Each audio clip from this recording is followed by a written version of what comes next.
Muy buenos días. Estamos en una nueva emisión del Mundo desde el Sur, programa número 79. Soy Raimundo Breguard desde Santiago, Chile, y como siempre con la gratísima compañía de Maximiliano Sbarbi, que nos acompaña desde Buenos Aires, Argentina. Hola Maximiliano, ¿cómo está todo por allá? Hola Raimundo, hola oyentes. Muy bien, por suerte, gracias por acompañarnos como siempre decimos, por seguirnos en todos los programas y suscribirse a la página de YouTube, el canal de YouTube del Mundo del Sur, en el cual, bueno, nos ayudan con la suscripción, compartiendo el programa, con los mensajes. Todo bien acá en Buenos Aires, ¿qué tal todo por allá? Aquí ya, bueno, con la llegada de la primavera, bueno, hay que decir que en Chile estamos en los días posteriores al 11 de septiembre, lo cual siempre es un poquito complicado, pero fue un año bastante tranquilo en comparación a otros. Ah, te referís al aniversario del golpe de Pinochet. Claro. Entonces suelen ser días algo complicados en la noche y principalmente en ciertos sectores nomás.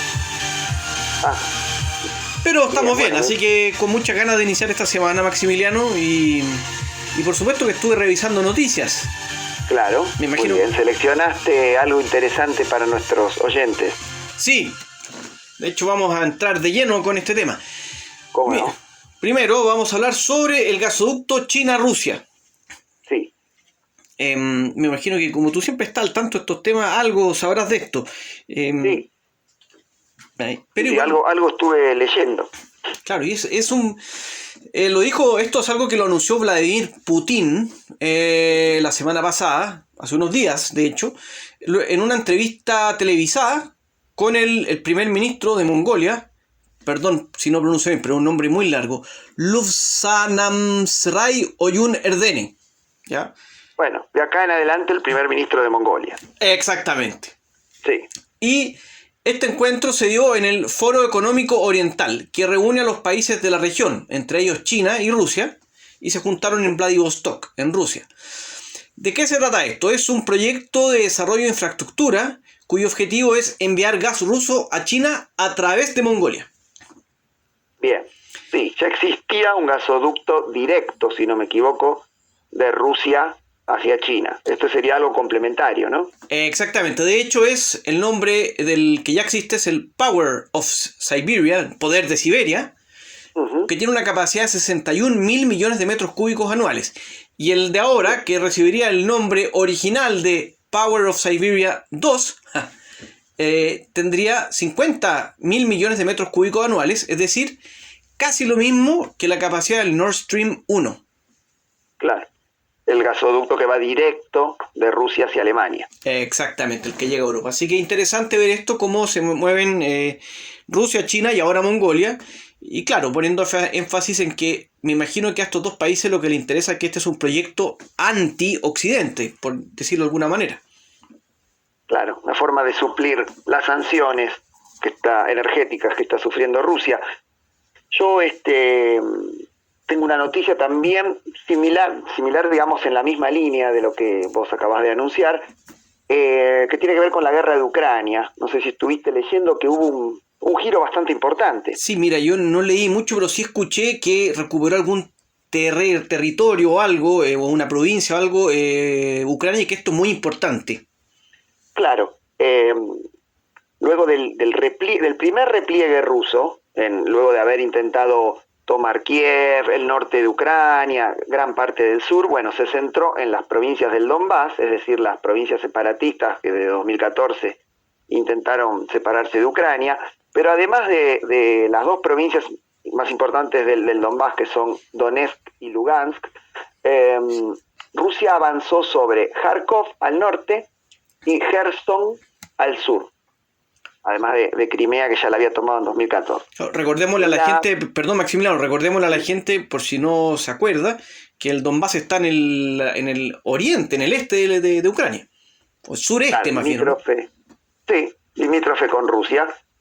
Bueno, la provincia de Kharkov, que no es parte del Donbass y que había sido tomada por Rusia a comienzos de febrero, sufrió una contraofensiva ucraniana y Ucrania cobró 3.000 kilómetros cuadrados de esa importante provincia. ¿Y por qué es importante este movimiento militar? Bueno, en primer lugar porque Rusia en ningún momento anunció que se iba a replegar de Kharkov, como ha anunciado, ¿no?, en otros sitios. Y además se nota acá una derrota táctica de Rusia, principalmente impulsada por las armas letales que están llegando desde los países de la OTAN, a lo que Rusia está condenando, acusó a Alemania, a otros países, y esto no significa que Rusia esté perdiendo la guerra, ni que Ucrania le esté ganando, no, lo que significa es que una parte del plan ruso se desmoronó. No significa que Rusia vaya a perder la guerra. Lo más probable es que la guerra dure mucho más con esta contraofensiva, porque las fuerzas se tienden a equilibrar, por lo menos en esta parte del terreno, y entonces, bueno, lamentablemente va a haber, como decimos siempre, más muerte, más sufrimiento, Sí. más pérdidas económicas. Así que se va a tender a alargar y la negociación se va a posponer, porque esta No, claro. fortaleza ucraniana sobre el terreno va a producir que no llegue rápido una negociación. Lo que han dicho muchos, que queda la sensación que Rusia pensó que esto iba a ser más fácil o menos complicado, y también alabando desde el punto de vista militar, estratégico, la respuesta de Ucrania, que después además contó con el apoyo, como tú dijiste, ya de la OTAN. Por lo tanto, claramente no fue tan fácil para Rusia, y qué lástima que esto se siga alargando, va a seguir muriendo gente, van a seguir destruyéndose hospitales, los precios de alimentos básicos van a seguir siendo muy caros en el resto del mundo. En fin, una mala noticia. Sí, la verdad que sí. ¿Vos qué otra noticia tenés? Nos vamos a ir ahora a algo mejor, en África. La semana pasada. ¿Qué pasó? Se reunieron en Lomé, capital de Togo. Togo. Sí, Togo. Capital de Togo, se reunieron. Un saludo para Togo, que como fanático del fútbol, yo me acuerdo que disputó un mundial, el 2006 me parece. Ya. ¿Mundial? No. Sí. Una Copa Africana. ¿Sí? Mundial, clasificó un mundial, jugó contra Francia, Corea del Sur y Suiza. Bien, no, entendí que se había jugado un mundial en Togo. No, eso es imposible. Imposible. Le mandamos un saludo a nuestros amigos de Togo, en todo caso. No me digas que nos te escuchan también desde Togo. Pero por supuesto, si no han llegado mensajes de este mundo, de este planeta y también de otras partes, ya lo hemos dicho en otros programas. Ahora entiendo por qué hablamos tanto de África. Claro, tenemos muchos hermanos africanos, así que siempre van a ser bienvenidos. Mira, lo que pasó es que en la capital de Togo se reunió, fue la tercera reunión del Grupo de Seguimiento y Apoyo a la Transición en Malí. Ajá. Que esto es un grupo, un cuerpo creado en 2020 por el Consejo de Paz y Seguridad de la Unión Africana, ¿ya? Y que es copresidida por la Unión Africana, la Comunidad de Estados del África Occidental y la ONU, ¿ya? Sí. Lo principal es que, si bien no hubo grandes avances, es una instancia en la cual el actual gobierno de Malí, que es un gobierno militar, con estas otras partes que participan en esto, pero te dicen cosas, tratan de llegar a acuerdos. Y al final, ¿qué dijeron? Que hay optimismo, porque en Malí se produjeron algunos hechos en los últimos meses. Básicamente, se adoptó una nueva ley electoral, se puso en marcha una comisión para la redacción de una nueva constitución, se definió un calendario electoral para un periodo de 24 meses y además se programaron para febrero del 2024 elecciones presidenciales. Bien, entonces más o menos la transición está encaminada. Parece ser que aquí al menos se va avanzando, ¿no? Que poco a poco todos se están cediendo, aparentemente. Bien. Perfecto. Bueno, yo tengo otra noticia. El presidente norteamericano Biden le aseguró a Israel que no le atará las manos para que se defienda de Irán. ¿A qué se refiere esto? Están casi concluyendo las negociaciones para que Estados Unidos vuelva al pacto nuclear con Irán. Tiene el apoyo de Europa, el apoyo de Rusia, el apoyo de China, pero no el apoyo de Israel.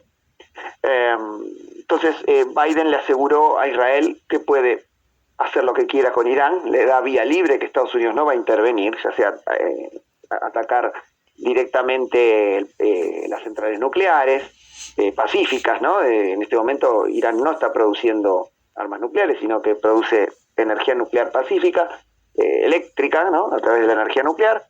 Lo hizo Biden como un último esfuerzo para poder firmar y volver al acuerdo con Irán, porque a Israel, como hemos dicho otras veces, no le preocupan las armas nucleares de Irán, que sabe que está muy vigilado y no las va a poder construir, sino lo que más le preocupa es que se levanten las sanciones a Irán al firmar este acuerdo, al volver Estados Unidos al acuerdo. Entonces, Irán va a recibir más inversiones, va a poder exportar sin ninguna traba, ninguna sanción, ningún bloqueo. Entonces eso va a ser un Irán más regionalmente poderoso. Y como es un enemigo de Israel desde el punto de vista geopolítico, entre otras cosas, a él le preocupa el auge de Irán a Israel. Entonces Biden quiere asegurarse un apoyo, aunque sea tibio, de Israel para poder retornar al pacto del cual se retiró Donald Trump.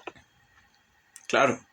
Sí, está... Bueno, aquí vemos una vez más como, por ejemplo, Estados Unidos, que siempre es un aliado de Israel, ahora está un poco complicado porque tiene que jugar al equilibrio, por un lado, para seguir avanzando en las negociaciones con Irán, pero al mismo tiempo jugando con lo que tú mencionas. O sea, para Israel parece no tan relevante el asunto de las armas nucleares, pero sí lo otro. Claro. Y además el apoyo de Irán a Hezbollah, por ejemplo. Claro. Eso también. Lo que sí están los dos de acuerdo en que tienen que frenar a Irán, desde una perspectiva distinta y con distintos métodos, pero los dos no quieren que Irán sea un país poderoso. Claro, el caso de Estados Unidos es para que Irán aporte hidrocarburos al mercado y bajen los precios, principalmente en Europa. Hay una cuestión económica también, claro, de parte de Estados Unidos. Sí, siempre es así, bueno, ¿no? Sí. Siempre hay algo más allá de lo que uno ve. Pero bueno, siempre, Maximiliano... Y nosotros tratamos de explicarlo y de analizarlo. Claro, tratamos la medida que sea posible explicarlo de la mejor forma, y así ha sido en este caso, Maximiliano. Así que muchas gracias, y ahora, eso sí, nos vamos a ir a una pausa. Bien, y comenzamos después de la pausa con el primer análisis. Así es, vamos a estar recordando una fecha clave y qué tanto ha impactado esto en el resto del mundo. Ajá. ¿Qué fecha? El 11 de septiembre del 2001. Bien. Bueno, tras la pausa nos metemos de lleno en esto entonces. Así es. Nos vemos en unos pocos segundos más y estaremos ahí ya empezando con el bloque de análisis.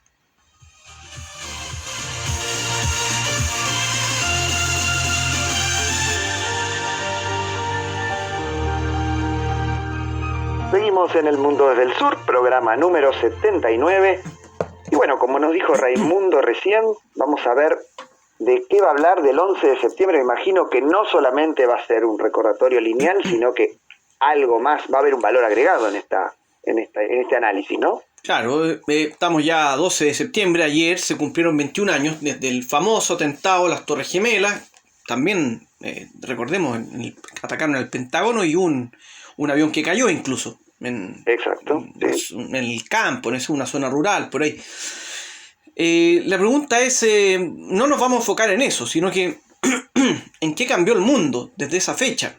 Al respecto, primero recordarle a la gente algún par de cosas del contexto de aquel año. Nos encontramos en un mundo post-Guerra Fría.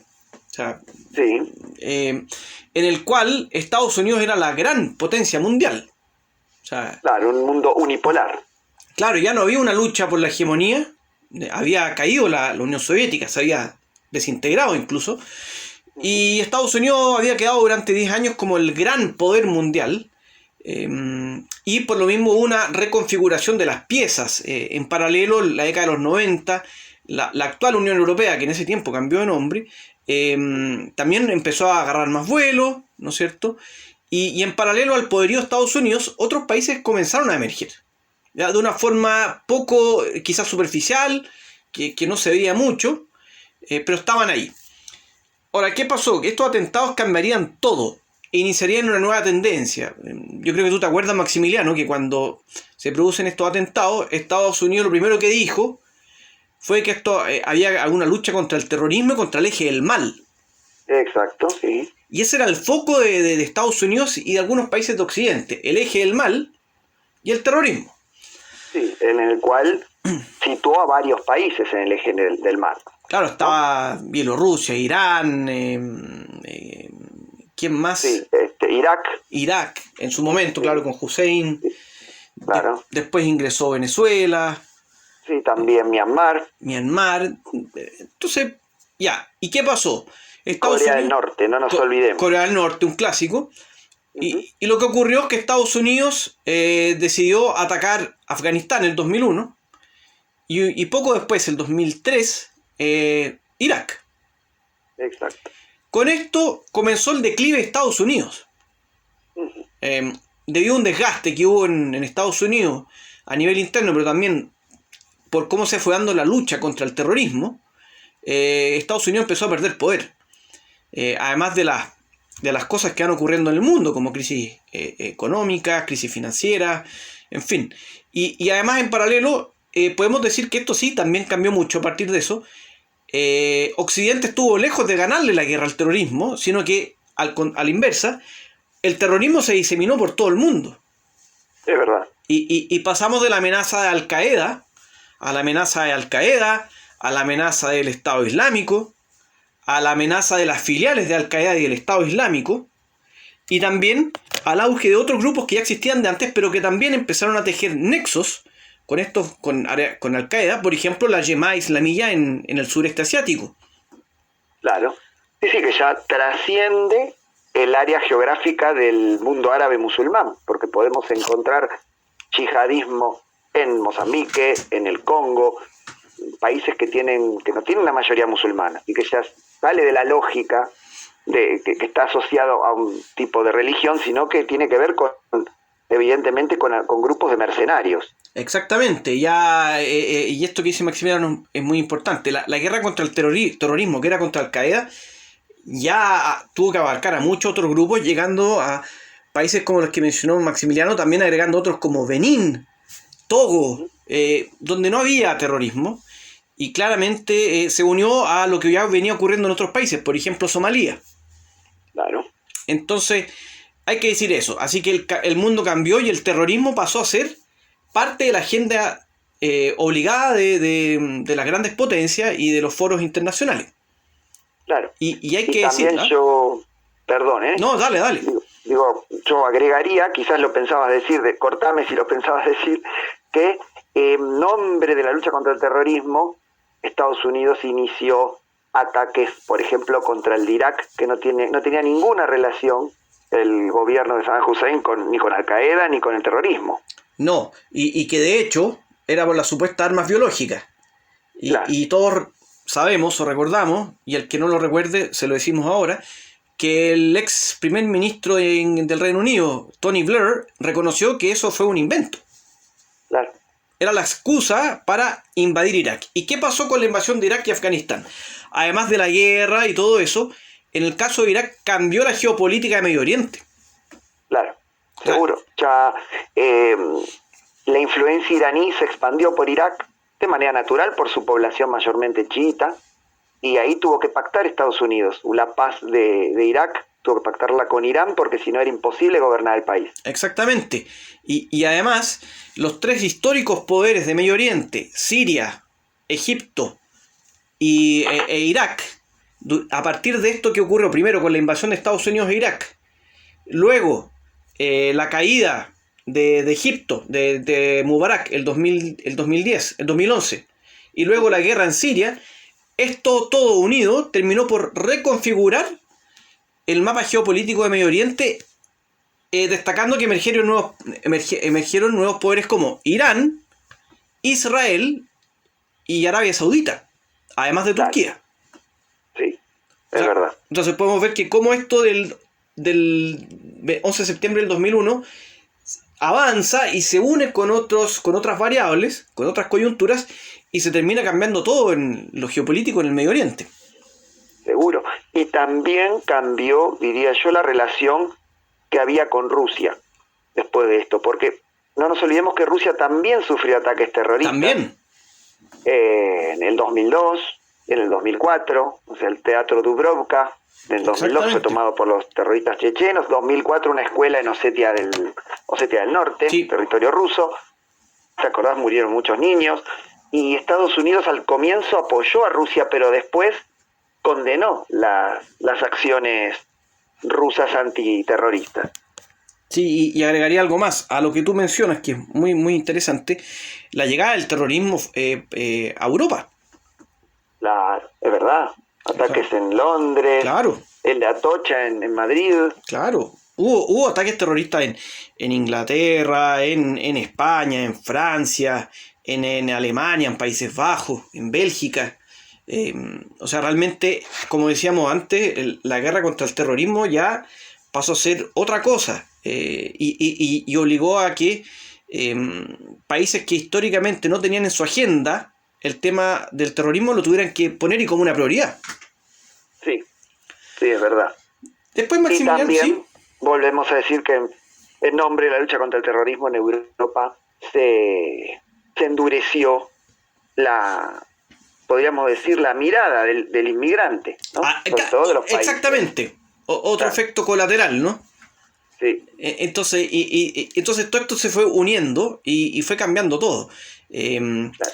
Mira, en resumen, podemos decir también que en paralelo a este declive de Estados Unidos, otros países con agendas mejor elaboradas lograron reposicionarse o emerger. Y ahí tenemos que destacar a Rusia, a China el principal, porque de hecho hoy el país más poderoso, dejando a lado el tema tecnológico, es China.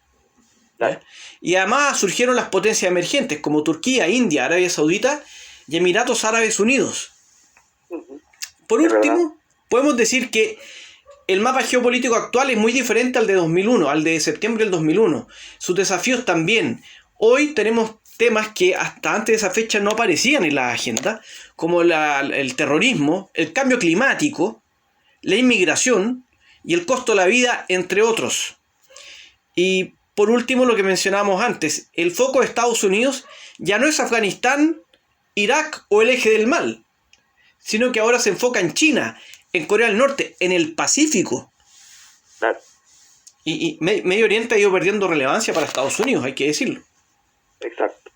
Es verdad. Sí, sí, sí. No es el mismo escenario, para nada. Para nada, así que, bueno, quisimos revisar para que la gente tenga un poco de noción sobre qué ha pasado desde esta fecha emblemática.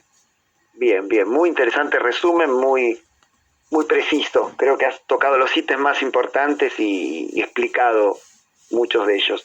Así que me parece un gran resumen, yo diría para coleccionar.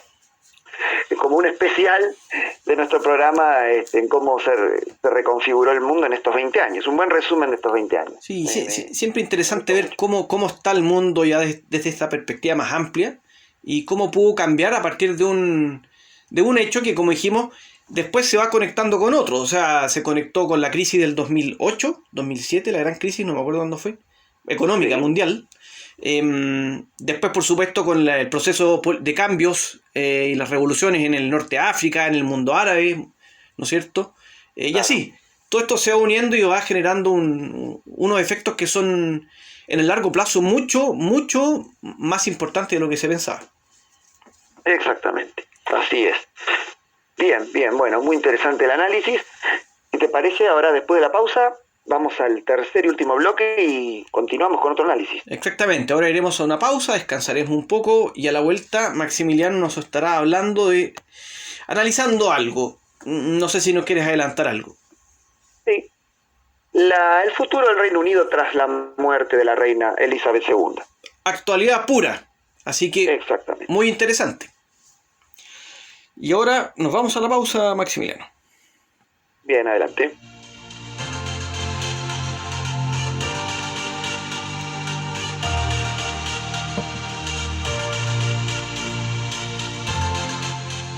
Estamos de regreso ya con el tercer y último bloque de este programa, el número 79, Maximiliano. ¿Cómo pasa el tiempo? Bueno, vimos el otro día que murió la reina Isabel segunda del Reino Unido. ¿Y de qué nos vas a hablar? Bueno, fue la monarca que gobernó 70 años, como ya lo sabemos, y fue la que perdió, a pesar de su figura fuerte, fue la reina que perdió todas las colonias británicas, recordemos. Aunque la joya de la corona, que era la India, se independizó bajo el reinado de su padre Jorge VI, ¿no? Maximiliano, perdona una pregunta, como ignorante. Esto que tú mencionas, que perdió todas las colonias, ¿lo podemos tomar como algo negativo respecto de su poder o como algo positivo, como una reina que estuvo dispuesto a perder? Yo no sé si esa fue su postura o no, ¿eh? No, yo creo que fue víctima del proceso histórico, post Segunda Guerra Mundial y de la descolonización que hubo en el mundo, digamos. No fue la culpa de ella, en realidad. Fue algo inevitable. Cualquier rey le hubiese pasado lo mismo. Y desde el punto de vista personal, bueno, siempre es positivo que el colonialismo se termine, ¿no? Eso es lo que sostenemos desde este programa. Sí, claro. Algo ya totalmente obsoleto. Pero bueno, lo que me quería referir brevemente con la figura de la reina es que tras su muerte, varios países de la Commonwealth, es decir, de la Comunidad de Naciones Británicas, es decir, que siguen teniendo como soberana a la monarquía inglesa, a pesar de ser países independientes, hay 54 países que se encuentran en esa lista, incluyendo a Canadá, incluyendo a Nueva Zelanda, Australia, muchos en el Caribe, algunos en África. Bueno, empezaron a cuestionar, ya desde antes en realidad, en querer desligarse, digamos, de la figura de la monarquía británica, y hay muchos intentaron establecer un plebiscito para convertirse en república. Esto ya lo hizo Barbados el año pasado. Exactamente, ¿no? Yo me acuerdo de eso, que ella tiene presidenta ahora. Exactamente, sí.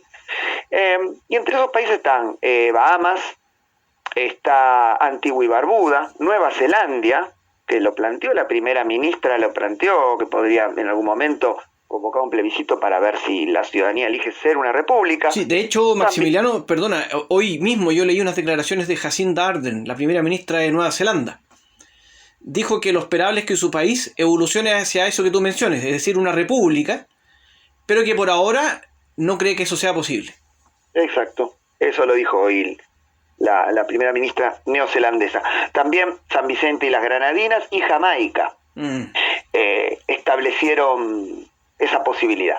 Y además hay movimientos independentistas ya desde antes de la muerte de Isabel, en Bahamas, en Belice, en Granada, en Santa Lucía, en San Cristóbal Nevis, bueno, en varios lugares, ¿no?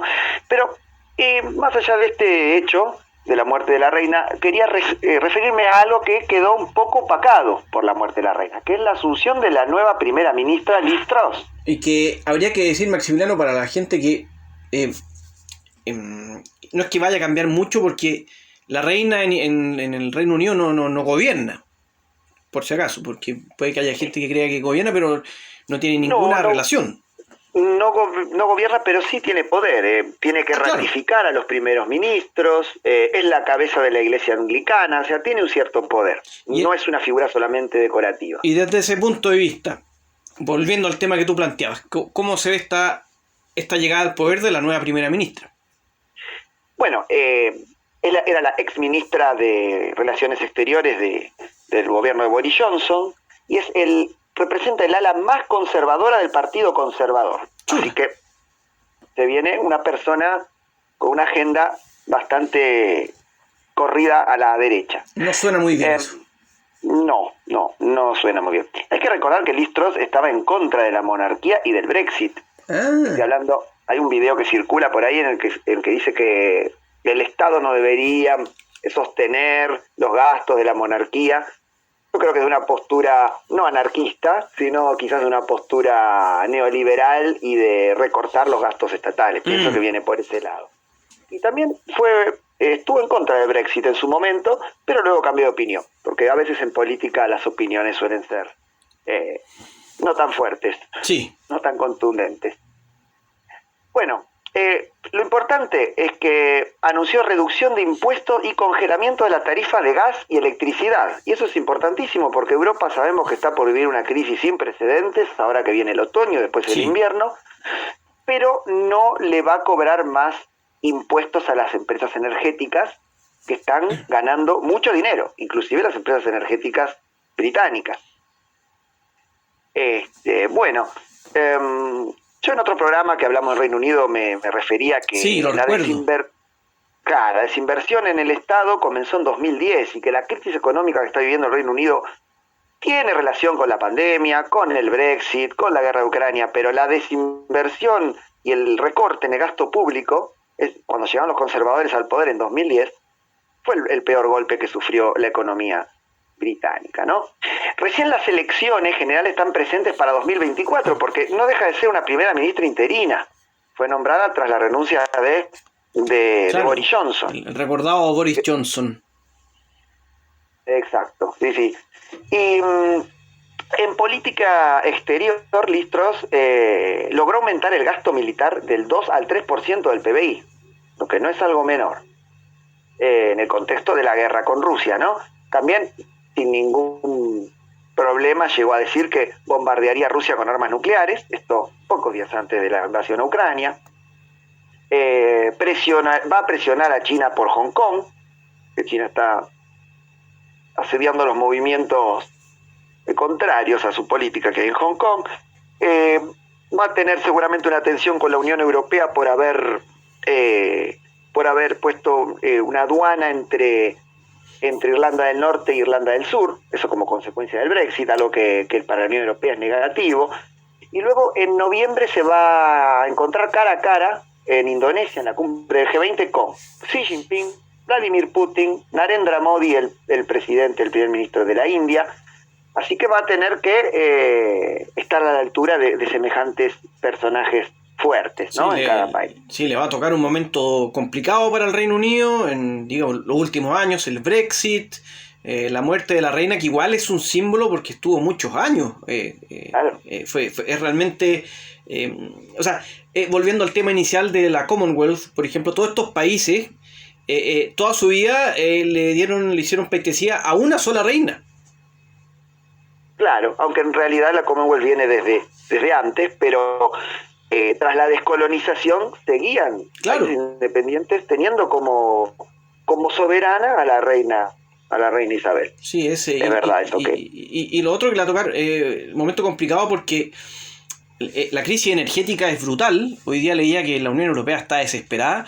Por ejemplo, los envíos de gas desde Azerbaiyán han aumentado en un 30%. Incluso algunos critican este acercamiento, pero claro, la Unión Europea dice, y Europa en general dice, necesitamos gas, porque saben que las manifestaciones, que ya las hubo en el Reino Unido, como lo mencionaste hace unos programas, estas manifestaciones, si es que llegaran a ocurrir en pleno invierno sin calefacción, no van a ser con 10.000 personas, van a ser realmente masivas. Claro. Sí, se viene algo bastante importante en la Unión Europea y en Europa en general, ¿no? Como bien decías. Y bueno, para finalizar, el gabinete, tiene unos personajes que son muy conservadores. El viceprimer ministro y el ministro del Tesoro son lobistas de las petroleras, han trabajado en empresas petroleras. La ministra del Interior tiene posiciones contra la seguridad interna muy duras. Bueno, es un gabinete mucho más radicalizado del que tenía Boris Johnson.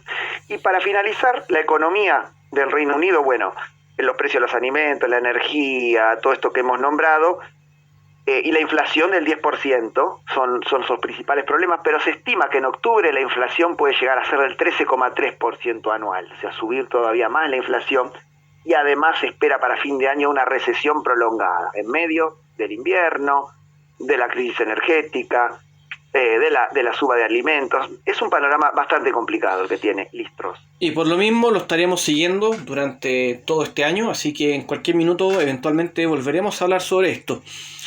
Lamentablemente ahora tú sabes lo que pasa. Seguimos, hay un cuarto bloque, ¿no?